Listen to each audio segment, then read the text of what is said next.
Kita orang Islam diajarin bersih sebelum sembahyang, cuci semuanya. Saya bilang lu 2,5. Gue 10%, bukan berarti gue jorok. Disucikan oleh darah Yesus. Pertama-tama sebelum saya lanjutkan kalimat saya ini, mendingan saya dengan segala kerendahan hati minta maaf karena kegaduhan yang ada. Beberapa catatan yang perlu saya garis bawahi. Yang pertama, pasti tidak ada niat saya untuk mengolok-olok apalagi menghina, sama sekali tidak. Yang kedua, itu adalah ibadah intern yang tidak berlaku untuk umum, tetapi karena jemaat kita ada dua, ada jemaat gereja, ada jemaat online, jadi otomatis ada di YouTube kami. Pengalaman Pak Pendeta Gilbert ini menjadi pelajaran berharga bagi saya pribadi dan tentunya juga bagi semua kawan-kawan pelayan yang melayani di tempat masing-masing dan juga melalui sosial media, karena ada jemaat yang kita layani secara langsung on-site, tapi juga ada yang secara online.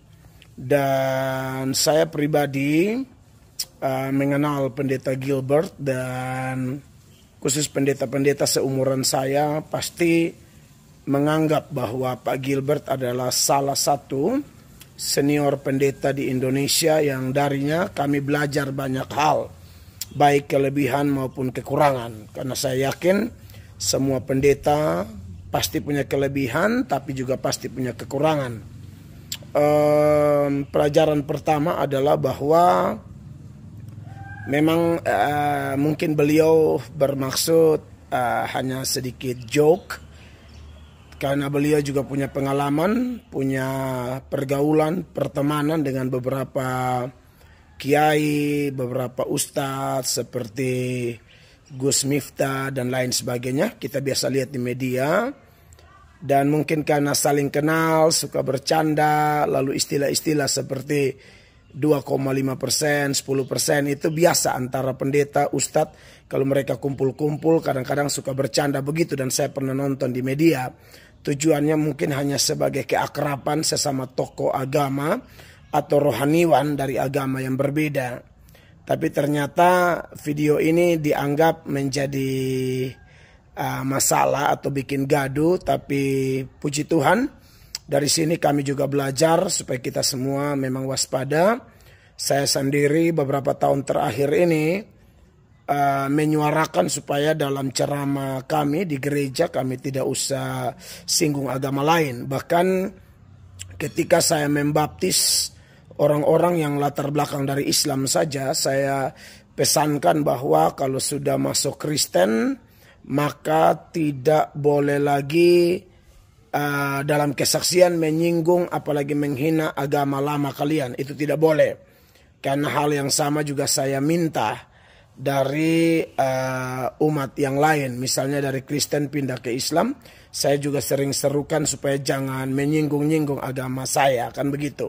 Bahkan beberapa pendeta yang latar belakang Islam yang sudah menjadi Kristen, saya coba memberi masukan.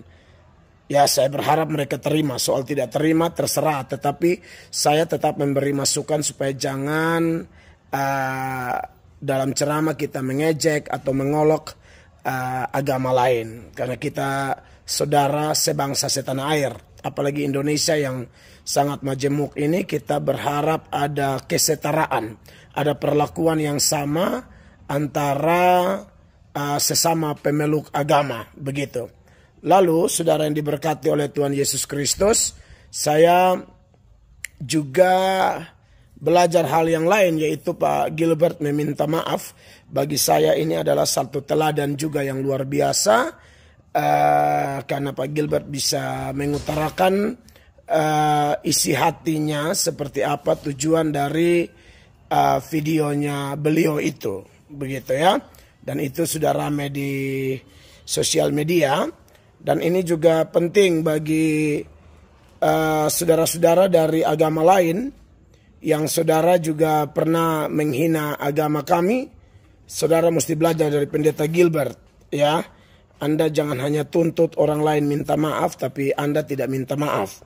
Sampai hari ini saya salah satu yang sering menyerukan ketika beberapa mu'alaf, ya seperti Donditan, Ahmad Kainama, Zuma, dan yang lain-lain yang suka kutip-kutip Alkitab tanpa memahami penafsiran Alkitab, harusnya Anda juga meminta maaf kepada orang Kristen karena Anda terlalu lancang mengutip-ngutip Alkitab dengan tidak memahaminya dengan baik. Mari kita jaga kerukunan, toleransi di bangsa kita. Jangan hanya mau dihargai, mau supaya orang jangan mengusik Anda, tapi Anda dengan leluasa mengusik Anda, mengusik kami maksudnya. Kalau Kristen ngomong sedikit kayak Pak Gilbert, masalah 2,5% apa segala macam saja, sudah gaduhnya minta ampun. Iman kami yang paling mendasar mengatakan Yesus adalah Tuhan, dan Anda membantah, bahkan beberapa saya lihat sifatnya sudah mengejek. Tapi mana ada permintaan maaf, ya. Tapi sudahlah, kami tetap mendoakan kalian. Kalaupun andai kata hukum di Indonesia ini tidak seimbang, kami punya Allah yang hebat, Dia hakim yang adil. Kami percaya pembalasan adalah hak Tuhan. Kami hanya mendoakan, mengampuni. Tapi ingat, ada Tuhan kami yang hidup dan dahsyat, Tuhan Yesus namanya. Jadi pesan kami, ya saudara harus hati-hati kalau mengutip ayat-ayat Alkitab dan secara ngawur, tidak memahami dengan baik lalu omong sembarang-sembarang, ya. Mari kita jaga kesetaraan antara umat beragama, ya, supaya satu dengan yang lain saling menghormati. Tuhan memberkati. Salam.